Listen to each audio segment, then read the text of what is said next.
Please be seated if you didn't already.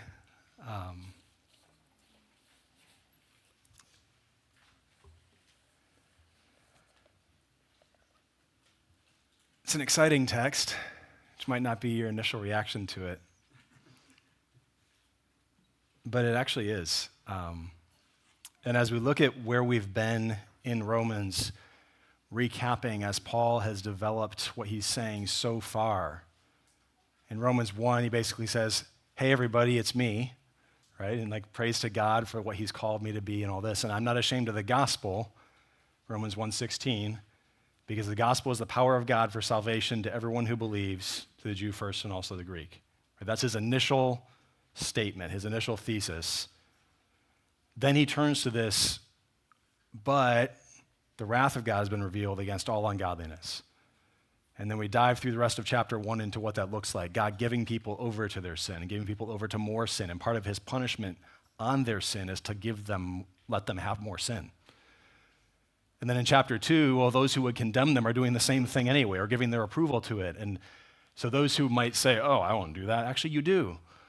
And Paul's calling the hypocrites out, essentially, saying, those of you who think you're so righteous, you're also in a position of a problem because you also are sinning. You're doing similar things.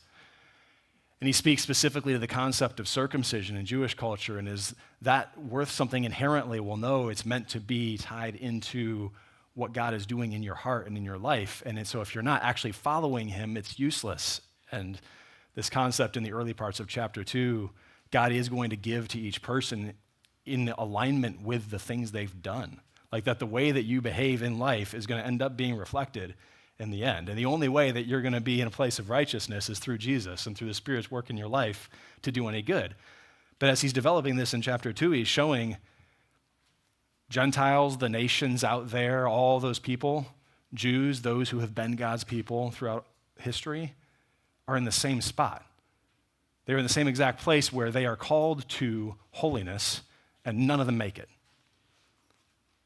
And so we get to chapter 3, and this is why he starts off with a question. What advantage has the Jew? He's responding to this entire setup in chapter 2 where he said, your circumcision doesn't count for anything unless you're actually following God. Your so-called righteousness is nothing because you're doing the same thing, all this kind of stuff. He's saying you think you have the law and that you're teaching other people and you're so great, but you're doing the same sin. So what advantage has the Jew is the natural question that he transitions to.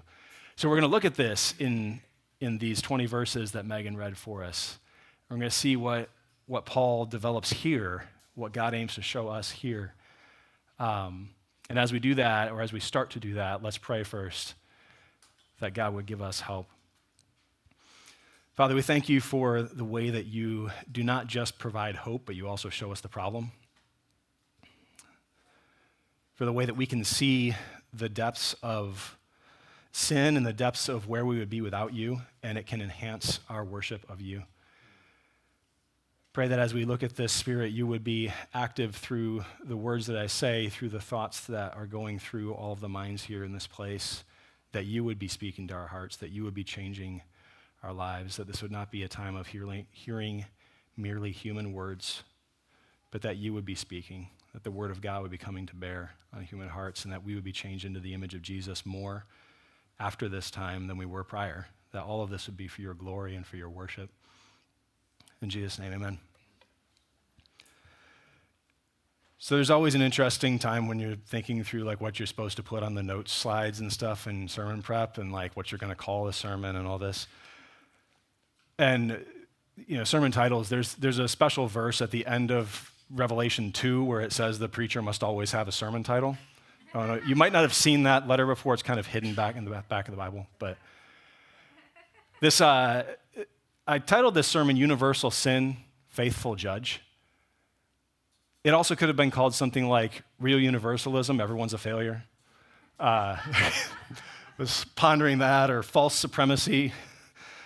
Any number of things, because there's multiple themes that intertwine here. But part of what we have to see is, from the first step of Romans 1:16, Paul's telling us this letter is about God's faithfulness and about his working out of salvation throughout history.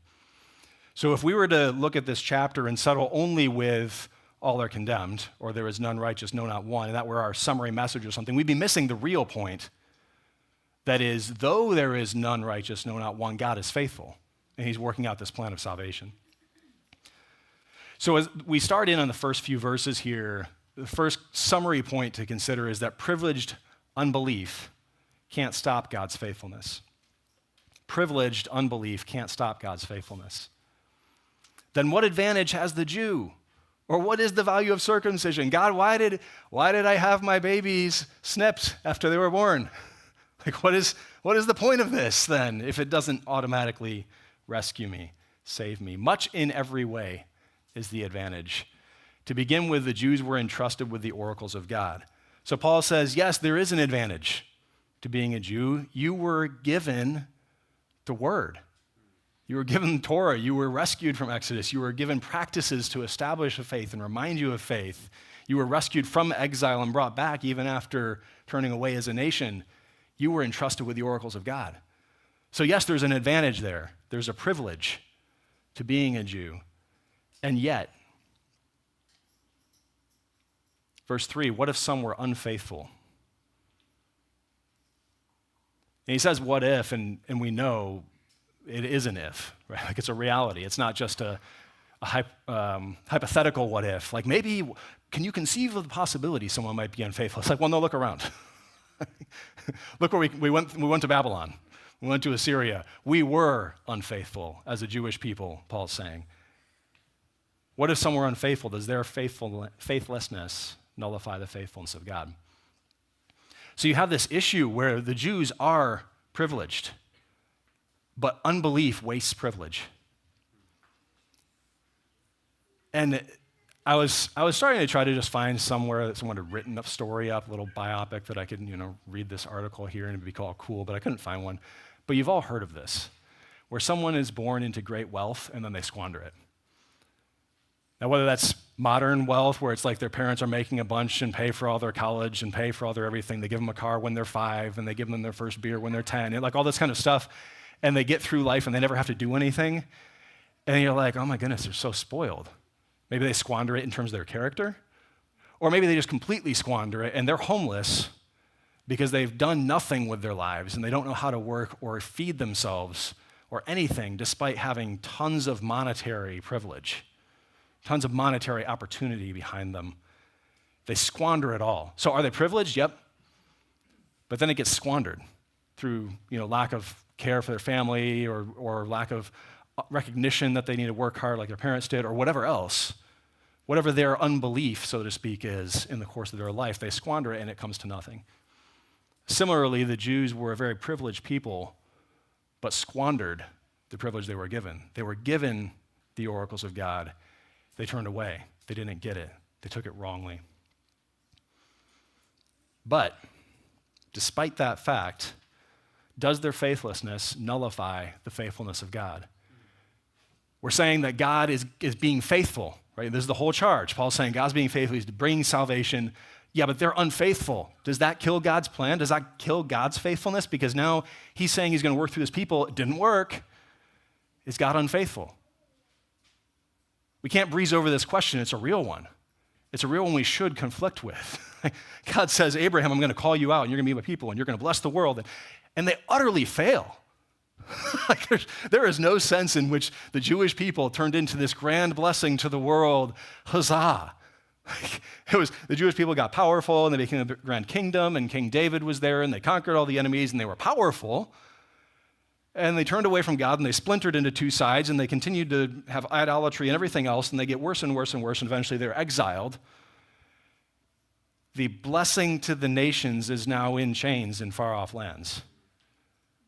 Looking back geographically toward Jerusalem, praying in hopes that maybe someday they'll be restored. But that is not a blessing to the world. That is not a country that has said, we are God's people forever, amen, and we want you all to come and understand this and experience this. We don't read in 1st and 2nd Kings and Chronicles of a history of a people who is just welcoming in the foreigners and showing them the truth and caring for them. Like we see Solomon bringing in the Queen of Sheba, like, look at all my wealth, my monkeys and my plants and everything else. Like, okay. And perhaps he told her of God giving him that great wisdom. But that doesn't turn into an evangelism story. Solomon, after all, had 700 wives and 300 concubines. They evangelized him. He brought in all their idols. So at the time when Israel might have been the greatest opportunity to bless the world during Solomon's reign, instead the world came in and brought its idols. And Israel accepted them and turned away. So has God failed? Because his whole plan, as stated, was through Abraham, bless the world, didn't happen. So don't breeze over this question, has God failed? And then the answer. This is the first time in Romans that we encounter this phrase in Greek. I'm going to make you learn it. I never make you learn Greek phrases, but this one's so cool. And it comes up several times. And I just feel it's so much stronger in Greek than it is in English. And we have to find different ways to translate it and everything else to try to make it happen. Does their faithlessness nullify the faithfulness of God? Me genoita. So go ahead, say that out loud. Me genoita. Me genoita. It's two words. One is me, and that doesn't mean a month. Me means like no. It's a negation phrase. So whatever follows me is being reversed, is being negative, canceled out. Okay, so me by itself means almost nothing. It's a not this thing. Genoita is a verb, the verb to become, to come about, to come into existence, to come to being. So my own Eric slang from growing up in the 90s translation of this first phrase is don't even think about it. May it never come into being is what Paul is saying by the combination of those two words, me genoita. Let it not become. So has their faithfulness nullified the faithfulness of God? Don't even think about it. It's not even worth considering because it's so not possible that the faithlessness of people would nullify, cancel out the faithfulness of God. He is still faithful. Verse 4, the rest of it, let God be true, though everyone were a liar. As it is written, that you may be justified in your words and prevail when you are judged. So this first question of privileged unbelief and the impact, does it stop God's faithfulness? Me genoita. Don't even think about it. Not a consideration in the world. Let it not come to be that someone would think that, because God is still faithful. He is still working in this. He is true, even if everyone in all of existence is a liar. We're about to enter the wonderful world of deep fakes everywhere. Thank you, AI. We're already starting to get it. New Hampshire got some calls from Joe Biden that weren't real, but it sure sounded like him. New Hampshire Democrats, I don't know if you all heard about this or not. Some people did, some people didn't. But just leading up to the Republican primaries, and I guess it was also some Democrat primary happening at the same time or something, but a bunch of Democrats, registered as Democrats, got calls from Joe Biden. His voice, his mannerisms sounded just like him, letting them know they did not need to go out and vote tomorrow. I think most of them still went and voted, probably, but maybe they didn't. Maybe some didn't. It was Joe Biden. You could be so sure it was his voice, his mannerisms. It wasn't really Joe Biden. It's what we call deep fake technology. It's happening in terms of audio. It's happening in terms of video. There was a guy in Japan who apparently had a deep fake video conference with 4 leaders of the company who told him they needed to quickly wire $25 million to some place for a business deal thing that was vital. And he was in a financial position to do so in terms of the company's operations, and so he did. 4 different people on video, on a conference call, convincingly deep-faked enough for this financial guy to proceed with this operation. Why am I saying this? What if the entire world were a lie? What if you can't trust the communications you're receiving? What if the daily news show, you don't know if it's deep-faked or not? Guys, this is actually a reality that we're going to be facing soon. Let God be considered true, though everything else were a lie. Though everything else is untrustworthy, though everything else is unknown and uncertain, you have to double check it and triple check it, and you have different processes you set up so that you no longer give away $25 million just because there was a deep fake conference call, but you have a double check and a triple check and a 4th person involved or whatever. Though you're setting up processes to deal with lies all around you, God is true. That's huge. And that's Paul's counter-argument for saying, does their unfaithfulness nullify the faithfulness of God? It's no, let it not even be considered. Even if everything else were a lie, God is true. Even if everything you're counting on turns out to be a lie, turns out to be not as substantial as you thought it was, turns out to be not the hope you thought it could be, God is true. God is faithful. Part 2, starting in verse 5, entitled Rationalized Unbelief Can't Stop God's Faithfulness. Okay, Paul, but if our unrighteousness serves to show the righteousness of God, what shall we say? That God is unrighteous to inflict wrath on us? I speak in a human way. God, if my unrighteousness shows how righteous you are, it's not very fair to punish me, right? Like, I'm living for your glory, you see. You see, when I lie and you're true, and when I punch someone and you wouldn't do that, it shows your glory. So I'm living for your glory, God. I'm living for your glory. This is the self-serving illogic of sin. Excusing sin in very convenient ways so that I can continue with my living the way I want to do it and find whatever warped reasons and warped ways of proving it must be fine. It's almost as if someone were to sit here and say, God should thank me for making him look so good. You sit down, you're talking to your son or daughter, your friend or your coworker, you're like, hey, you've been lying a lot. You've been really insulting. You've been, hitting your brother, stealing his stuff. You've been doing all these things, really concerned about you. You've said that you want to follow Jesus, but you're really not living consistently with what he said. And they turn to you and say, yeah, God should thank me. Isn't it great? Like, glory to God, you can see the contrast of how great he is and how warped I've been. But hey, he's good. You can see his glory. Or the most surprising, long-lasting movie series, in my opinion at least, is the Saw movies. I'm going to hope that you haven't actually seen them because it would terrify your dreams, I'm sure. Saw, it's not just a past tense of see, it's also a tool that's been used in those movies for very nefarious purposes. They're in the category of what came to be called torture porn, like movies that are just really violent, and for some reason people really, really like to see said violent movies. They are not worth seeing or giving money to in any regard. I'm going to disclaimer this thing to the moon. I am not promoting the Saw movies. What I am saying is I'm using the Saw movies here to show exactly the problem that we're looking at. The Saw movies are literally about a guy who puts people in torture situations. His reasoning is that if they make it through said torture situations, they will appreciate life more. He's helping them, you see. He's philanthropic even. Like, I'm going to do this to you, this gross, torturous kind of thing. Because after you get out of it, you're going to love life. You see, you'll appreciate it more than you did prior because you'll realize what pain can be like and what the straits you could be in. So after you come out of it, you'll just love life and you can thank me for it.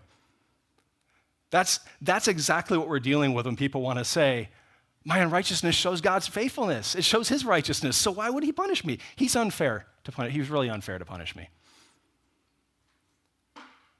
So our second me genoita is in verse 6. What shall we say? That God is unrighteous to inflict wrath on us? Me genoita. Let it not even be considered. By no means. Because if God was unrighteous to punish you, how could he judge the world? He is the judge of all. He's the judge of the entire world, of the universe. Well, but if through my lie, God's truth abounds to his glory, why am I still being condemned as a sinner? Right? If by this torture you're going to appreciate life more, why is it a bad thing? Doing a horrible thing that God can use for good doesn't make the horrible thing a good thing.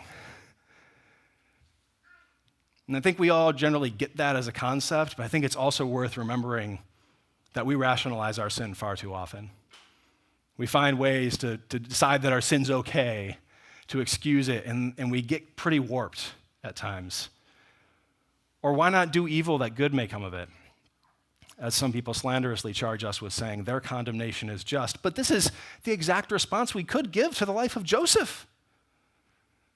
Joseph, who was thrown into slavery by bitter and revengeful brothers.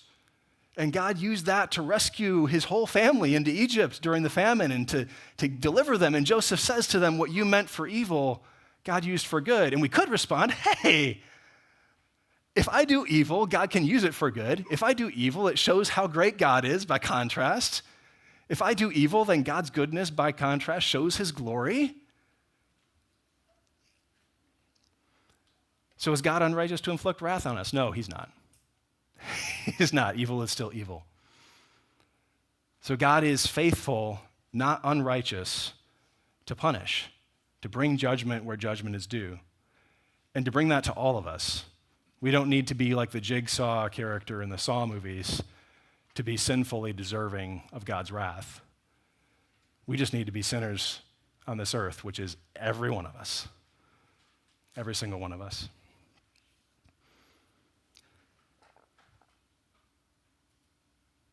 So then, universal sin is called to account. What then, verse 9, are we Jews any better off? Okay, now remember, the Jews are privileged. That's established at the start of this. They're privileged. They're given the oracles of God. But are we any better off? No, not at all. Despite privilege, despite the opportunity, no better off. It's been squandered through unbelief. The whole point's been missed along the way. So are the Jews any better off? No, not at all. For we have already charged that all, both Jews and Greeks, are under sin. As is written, none righteous, no, not one. This sequence that he quotes, this is not one single quote. It's kind of an amalgamation of various quotes from Psalms and throughout Scripture. But he kind of goes like briefly kind of from head to foot there in verses 13 to 16. Their throat is an open grave. They use their tongues to deceive. The venom of asps, that snakes, is under their lips. Their mouth is full of cursing and bitterness, right? So there's head. Like your whole mouth and existence up here, your throat, you're lying and cursing and bitterness. And then their feet, verse 15, are swift to shed blood, and in their paths are ruin and misery. The way of peace they have not known. So from head to toe, there's this wickedness. There's this evil, there's this sin. But also notice, he does say their feet are swift to shed blood. That sounds kind of like murder, so hey, that's something we would call like a bad sin. But verse 13, they deceive, they lie. They talk bad about people. The venom of asps is under their lips. Their mouth is full of curses and bitterness. Can any of us say that we don't struggle with the things that we say about others, or the things we say about the president, or about the mayor, or about the neighbor, or about the person who just cut us off on the highway, or about the person who's going so slow in front of us in the line at the grocery store, or whatever? Anything that inconveniences my life is clearly your fault, so I might as well just mentally insult you about it, because that's right. So we can't just read this and be like, oh yeah, that's not me, thank God. Thank God I'm not like that person. No, Paul is calling out first and foremost our speech, which is everybody in existence. We can't just say, I'm not some murderer. My feet aren't swift to shed blood, Paul. I'm okay. No, you speak poorly of others. You speak poorly of God sometimes. You speak poorly of the people that he's put in place over you. You, just like them, are caught in this. We talk a lot in sports and in other categories about wasted talent, similar to the squandered wealth thing that we saw with the Jews. But you've got privilege, you've got ability, and then you just don't have any work ethic to go with it. You completely waste the talent. And this is, Paul says, are the Jews any better off? No. We're like, well, they are privileged, but they didn't use it, and they end up in the same place or worse as others. It's the same thing for us growing up in Christian houses sometimes. Not all of us did, but many of us did. Go to church for many years, maybe go to youth group, go to conferences, go to Christian concerts. You get a Christian TV and Christian concert and Christian light bulbs and Christian books and Christian clothing and Christian everything. Christian hairdo, Christian sunglasses. All of my existence is all my material things are going to be saved. They're all going to be Christian things, right? You have actually a place of privilege in that regard, being closer to the truth. And yet, being that close to the truth, you still can squander it all. You can still be reflecting later, and someone would say, what then? Are you any better off? And you'd have to honestly say, no, not at all. I wasted it all. Been in church my whole life and never gotten it, never seen God's glory, never seen my need. I've been around Christian everything for my entire existence, and it's all just cliche to me now. And I walk past a poster that says, give thanks to the Lord, he is good. And I'm just like, whatever. Squandering everything. Head to foot, all are sinful, and we have to accept that fact. One of the difficult dynamics with the story of Les Miserables is that it shows that even the most sympathetic character, most sympathetic person is actually justly condemned for their wrongdoing, for their sin. Throughout that story, there's a character who early on commits a crime and then through a series of circumstances gets away with it. And also through that series of circumstances turns into a very merciful, generous, kind, loving, caring person. Just so kind, so wonderful, making the community around better. And I'm not saying any of this sarcastically. That's like literally what's going on. Very kind character. The whole time you're watching with this character and you're wanting the best for them because you're seeing them do all this good stuff. But all throughout, as the protagonist is this kind, generous person, there's an antagonist who is a policeman and who knows that this protagonist has done wrong, doesn't know who he is at first, eventually finds out, and is relentless in chasing him down for the sake of justice. By the end of the story, as the reader, you're generally like, man, that guy is such a punk. He's like, he won't give him a break. He won't just go away and let him just rest in peace with his life and be kind to people. The reality is, no matter how good he's been, he still is justly in a place where he's broken a law and actually is deserving of punishment. And when we go through that story and we're sitting there wishing the policeman would just go away, it shows how much, even in our own hearts, we often want to just excuse sin. We don't understand what it means to be 100% holy or condemned. We like to think that there are these layers of sin and layers of goodness, and as long as you're good enough, it's good enough, and we're cool. We like to operate that way. But that's not the way justice works. That's not the way actual righteousness works. So this whole sequence, there's none righteous, no, not one, all of this, it condemns the Jews, it condemns the Gentiles, it condemns all of us. And this is where we get that universalism. Universalism theologically is the claim or belief that everyone's going to be saved someday. Universalism biblically is the statement that everyone's sinful and condemned, which is right here. Everyone, everywhere, stuck. There's none righteous, no, not one. But God is the faithful and merciful judge of all. Verse 19, now we know that whatever the law says, it speaks to those who are under the law, so that every mouth may be stopped, and the whole world may be held accountable to God. For by works of the law, no human being will be justified in his sight, since through the law comes the knowledge of sin.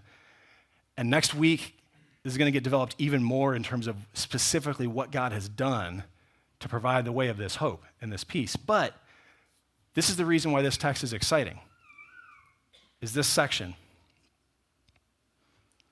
Whatever the law says, it speaks to those under the law so that every mouth may be stopped and the whole world may be held accountable to God. You know when you're sitting there and someone's making an excuse to you or a bunch of excuses and you're, whether it's like a work situation or a parent and child situation or a friend or whatever, there's a litany of excuses for the current conflict that you're trying to deal with them. And you're just like, stop, don't, silence your mouth. Be shushed, shut up. Any of these words I must say to get you to stop for a second because you've got nothing here. Stop. Be calm, listen. The law speaks to those who are under the law so that every mouth may be silenced. Everyone in the whole world who would have their, but God, is silenced. Everyone in the whole world who would say, yeah, but you didn't, is silenced. Everyone who wants to say, if you would have just shown me enough, is silenced. Everyone wants to say, I did most of it. I was good. Look at them, is silenced. every single excuse you want to list off before God, every single excuse that your neighbor or someone across the country or someone across the world wants to list off before God is silenced before him. And this is a good thing. You know, when you're trying to teach the person in that interaction and trying to help them through the thing, and the reason that you want them just to be quiet is because you're trying to help them learn and grow through it, to accept where they're at so they can affirm it and grow through it. And God's like, you're all done speaking. Because you can see here, you're actually condemned by this. So let's just recognize that and grow through it instead of constantly making these excuses. There is great mercy here because God's alternate option would be to just leave us in our sin and not tell us about it. Like a doctor to whom you go and they don't want to give you so much bad news, so they just let you live with the bad news without telling you. Hey, you're fine, keep drinking milk. All right, have a great day. Meanwhile, you've got like terminal cancer and you're gonna die in 3 weeks, right? But they're like, I don't wanna tell them that. You see, I don't like confrontation. I don't wanna make them feel bad. You see, I don't like hurting people's feelings. And then he might cry for days. She might be weepy. She might just like be crying for the final 4 weeks of her life rather than being able to at least enjoy them before she conks off one day. Like, I don't want to do that. That'd be a very horrible doctor.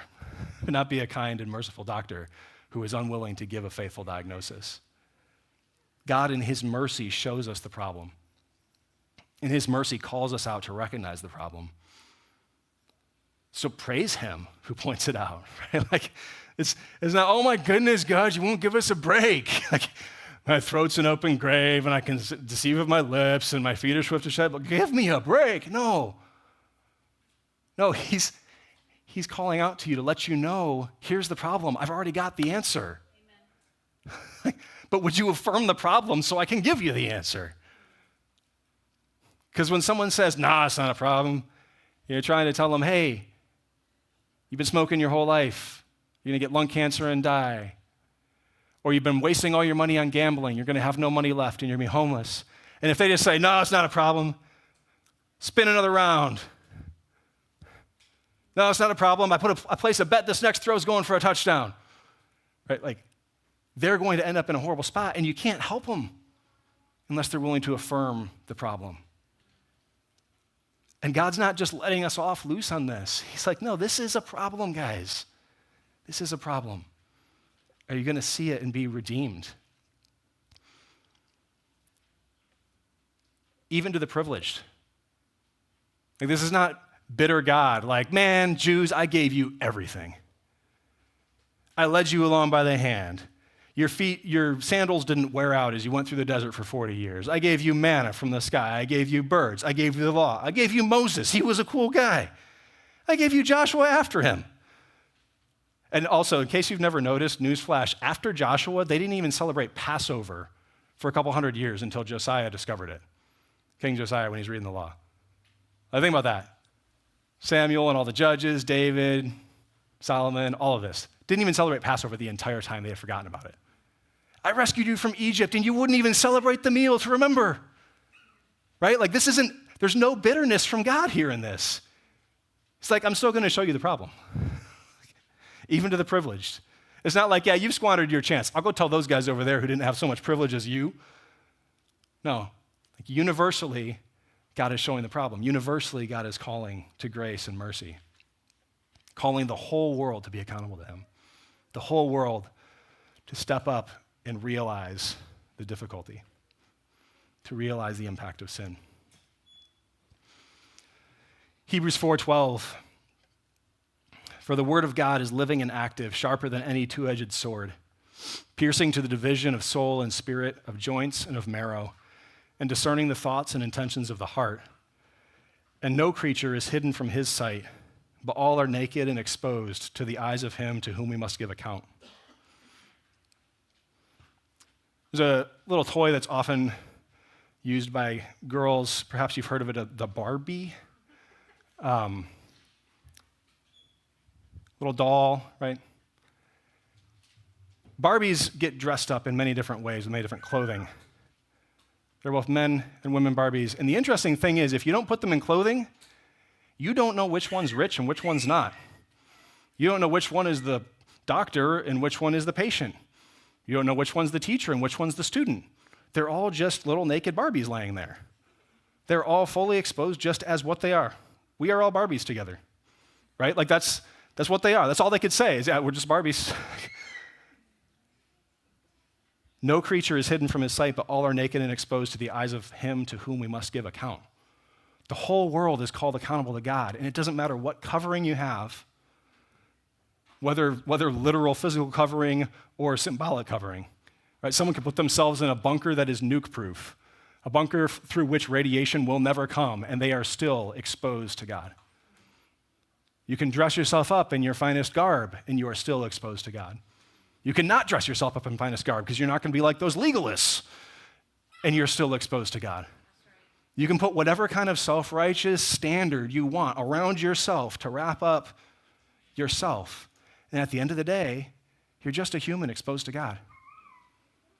Like a Barbie laying there that hasn't been clothed yet, and it's just a Barbie. No status, no symbol. It doesn't matter whether you're homeless or whether you're the richest guy in the world. Doesn't matter where you're at. Doesn't matter how much money you have. Like, if you have millions of dollars, God can bring along a crisis to take you bankrupt. If you have no dollars, God can bring along a crisis to take you bankrupt. Doesn't matter where you are, what you have, what status you have. None of that stuff matters. Your car, your house, what your favorite food is, whether you're enough of a foodie to impress the foodies or whether you just eat whatever you feel like and they don't care. Whether you listen to the right music or the wrong music, the right movies, the wrong movies, whether you do all the right things, whether you homeschool or don't homeschool, because we all know that one of those is probably wrong and the other one is probably righteous, apparently. We'll fight about it until we're all dead, private school also. They're the real elite ones. We know that because they're paying extra money for it. And we know that in American society, if you pay extra money, that means you're better. So private school is actually better because they're paying more money. So, yeah, right? And God's like, money? What are you talking about? You are all alike exposed to God. And everyone out there in the world around us is alike exposed to God. There is no status. There is no higher or lesser, greater or smaller. There's a bunch of sinners in need of Jesus. All alike, all in the same place. For by works of the law, no human being will be justified in his sight, since through the law comes knowledge of sin. And this is where it's interesting, because the Jews didn't seem to fully get it, and we often don't seem to fully get it either. When we look back at the Old Testament, God saved his people, and he gave them the law. And so often we take it like, all right, well, they had to live by that law in order to be saved. That's not true. They were already rescued from Egypt. They didn't prove a thing before God brought his grace to them. God rescued them, and then he said, here's how I want you to live like me. You remember when God called Abraham, he said, I will make you a blessing to the nations. When God called the people in Exodus and Leviticus with the initial giving of the law, he said, here's how you should reflect me to the nations. So this whole point of the law, broadly conceived, like it gave order to their society, yes. Like it did a lot of good things in terms of just human structure, but it taught Israel, it was supposed to teach Israel how to be like God, how to show the nations around them God's glory, and to say, hey, this is an amazing God. And if we look at the laws around Israel at the time in that context, the codes of the Assyrians and the Persians and everyone else, the law God gave, basically every point is more merciful, more kind, more loving, more gracious, more good. Like all these things, and it's interesting because we look back on it now like a bunch of intellectual snobs and elitists who are in a different societal structure, and we go, oh, those laws were restrictive and stupid. Those laws were life-giving and generous. And we often fail to see that. We often fail to see what God was actually doing in a bunch of that because we very easily take snippets, because those fit better on Twitter, and we quote them and say God's dumb, or quote them and say God's confusing, or whatever. It's just not true. God gave the people the law, but he didn't give it to them to save them. He had already saved them, and he calls them to live like him. And what he ultimately did with the law is he showed them, yeah, you're a bunch of sinners who are stuck and can't do it. Like, so I've saved you, here's how to live like me. Go forth and prosper. And they're like, can't do that, can't do that, can't do that. The whole history of the Old Testament shows the failure of humans, given every privilege, to be God's people in their own strength, to live out as God's people. And yes, they had lots of sacrifices along the way. As part of like the ceremonial cleansing of being before God, that sort of thing. But none of that was if you don't do this, Exodus didn't happen. They're already rescued. They're already in the land. They're already about to go in the land when they were given the law. Through the law comes the knowledge of sin. A huge part of what the law did was showed people, you can't make it. Even you, Jews, with all the privileges and all the everything, if anyone was ever in a position to succeed in being like God in terms of human privileges and capabilities, it was the Jews. Like, he's in a pillar of fire in the smoke leading through the desert. He's giving them water from rocks. He's giving them food from the sky, all these things.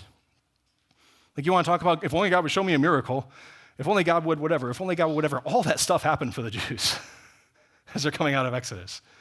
Plagues on the people to get them out of Exodus in the first place, which are already astounding. Then all the stuff. Stack up all the privilege and it still fails. So what do we do with all this? Because we've got God's holding the whole world accountable, and God's so gracious as to point it out to us and to give us the diagnosis. I think one of the first things we need to realize here is that this description in chapter 3, 1 through 20, this is what free will really looks like when trapped under sin. When God gives people privilege and opportunity and gets them a leg up out of their sin and whatever else, none is righteous, no, not one. No one understands. No one seeks God. All have turned aside. Their throat is an open grave. The venom passes under their lips. The way of peace they have not known. There is no fear of God before their eyes. That's a description of all people. If God were to leave us to ourselves, leave us for our perfect love to come to him, we would have no hope. None at all. No one understands, no one seeks for God, no one does good, not even one. This is the real universalism, and it's not good news. It's not a gospel. The real universalism is the reality staring us in the face that the entire universe would have no hope in any regard, even when giving a leg up. Like, it's not just that God preserved us from being as wicked as we could be. He did. Like common grace, sin does not ravage the world like it could. People still do good things, relatively speaking. It's not just that, because he also gave the Jews in particular an extra leg up. He has demonstrated to us throughout salvation history that there is no chance in the world that if God were to leave us entirely to ourselves, that we would be rescued, or that we'd make it, or that we'd find him, or that we'd care. We'd be self-serving, self-excusing, sin-rationalizing, privilege-wasting people headed to hell. So God stepping in to rescue us is awesome. It's worthy of all praise. And yet in our democratic ideals, we demand fairness. And chapter 3 shows us what fairness would look like. All are condemned. This is utterly fair.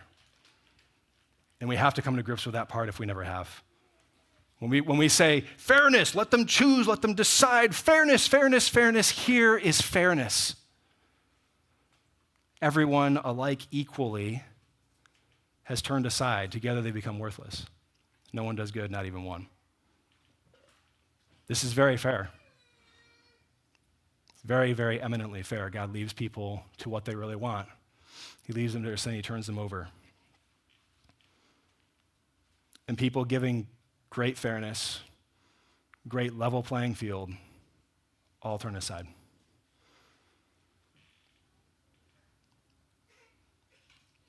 All, 100%. Nobody's saved. God has no people right now at this point in Romans 3. Because all have turned aside. Together they become worthless. They're continuing to sin. They're continuing to run away. As we follow Paul's logical progression, it is no wonder that he should ask things like, has God's faithfulness failed through their unbelief? Because there's no hope in this portion that all of a sudden there's going to be a people that's a blessing to the world. There's no chance that this description in Romans 3, 10 through 18 is going to bless the world. It's going to take from the world a lot. It's going to lie and deceive and shed blood and provide ruin and misery and no peace. Lots of war. Some people will profit from that at the expense of others. So we can have rich despots, cool. Yeah, we're good at that. Rich dictators who have a lot of things. Someone might look at them and call them blessed. They're not. So God shows us where sin really leads in Romans 1-3. He shows us where an utterly fair approach would have brought us. Even the chosen people, even the privileged people turn aside, and everyone else likewise is with them, celebrating sin. And thank God that's not where he left us. Thank God we get to next week, David gets to celebrate the next section of Romans 3 as we look at all the hope that God has given. He provided a way, he made a way, so he didn't leave us there.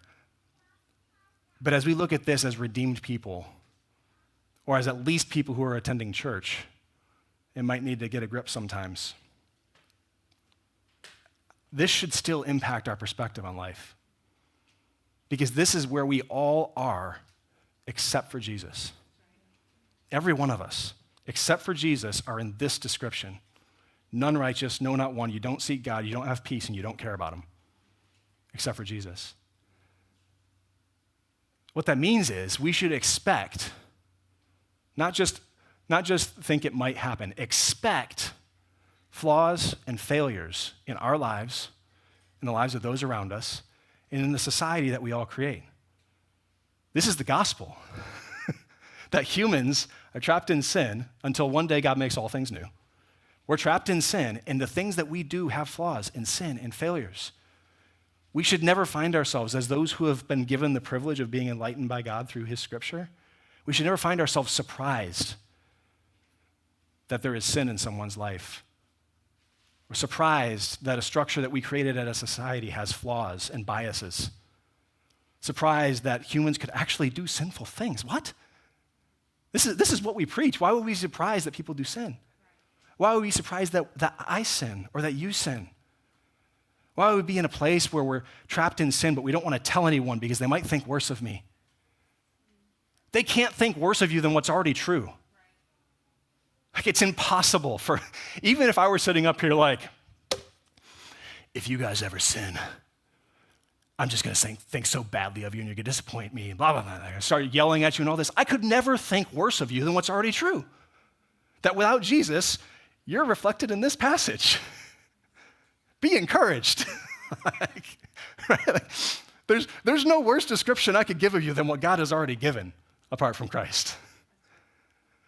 So when you're stuck in sin, please reach out for help. You're not unique. We get in this thing where we think we're so unique from everyone else, like as if everyone that comes to church on Sunday morning besides me is doing awesome. And I'm the only one here that struggles with anything ever. Or at least with this thing. You don't understand, Eric. I get it. Sure, Eric. Most sins, but my sin? No. No one else deals with that, Eric. And they're all just going to judge me and think that I'm a horrible person. No. And if they do, that's their problem. If someone wants to judge you because you deal with sin, they don't understand the gospel. And this should impact our words to each other as well, as we're coming alongside our children, as we're coming alongside our friends, as we're coming alongside other people struggling with sin. We should be able to say, hey, I'm sorry to hear that, genuinely. Like, it should hurt us to hear of sin. It's a sad thing. It's a painful thing. But there is hope every time because of what Jesus did, not because of who you are or who I am or anything else, because of what Jesus did. Because we're all equal in this passage, we get hope for everybody. There's no qualifications given. It's not like, well, some people actually had it a little better and they're the ones with more hope. No, you're just all condemned. Congratulations. Like, Jesus can save you all the same because you're all condemned the same. A thorough understanding of the gospel should fuel bold gospel vulnerability. We should be able to come alongside each other. We should be able to share what we're going through so that we can help each other for one another's good and for the glory of God. And not because, it's safe enough here, or this will make me look good because I'm talking about my sin, or whatever. No, just because Jesus is so good. And because there's no surprises here. There's no reason to think that my sin is unique. And this should also produce, on the other side of the conversation, deep compassion. Because no matter what you may tell me, we could come up after this service, you could be like, look, Eric, 10 years ago, I murdered someone. Well, Verse 15, their feet are swift to shed blood. That's still me without Jesus.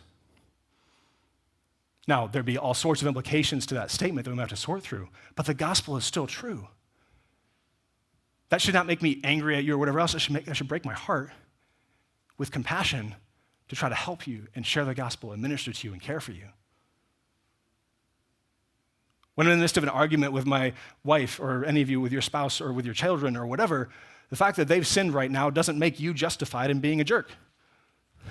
It's one of the things we see in here. Like as God's, verse 5, would we say that God is unrighteous to inflict wrath on us? I speak in a human way. You know what? Sometimes I, Eric, am unrighteous to inflict wrath on my children.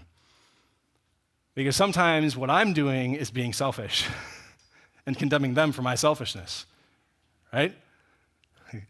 God does not judge unjustly. We certainly do many times. We should have hearts of compassion toward each other, even in the midst of our struggles. And if someone is struggling, that doesn't give me victory points over them. It doesn't give me an advantage. It means we can see more clearly where they're struggling. And maybe I'm the blind one who can't actually see where I'm struggling in general. And God's giving them a gift of seeing some of their struggle. That doesn't mean I'm better. It might mean I'm actually worse off because I haven't seen my sin yet. Vulnerability and compassion. There is no room for supremacy in the reality of sin and death. The reality that we all need mercy and grace from God. There is no supremacy there. There is only God's supremacy and a whole bunch of humans equally exposed and accountable to God, and therefore equally able to be saved and rejoice and encourage one another and work through life together for our collective good and his glory as he works in and through us. So there is universal sin, and there is a faithful judge, ever faithful, and that impact can change our lives. So let's pray and sing and rejoice in his goodness in the midst of a very exciting text of Scripture.